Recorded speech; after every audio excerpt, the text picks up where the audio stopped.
As our technology becomes more autonomous, we face a fundamental question: who is responsible? We are building agents that can plan, reason, and act, but we must never forget that an algorithm has no moral compass. It has no ought, only an is. To build a future we actually want to live in, we must neutralize the ghosts of bias and the shadows of the black box. We must insist on a human covenant, a social contract that ensures technology remains our instrument and never our master.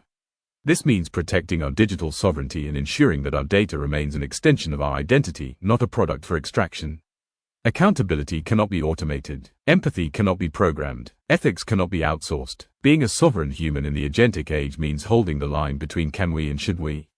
We leverage the machine to see what we cannot see and to do what we cannot do, but we never allow the machine to decide what we value.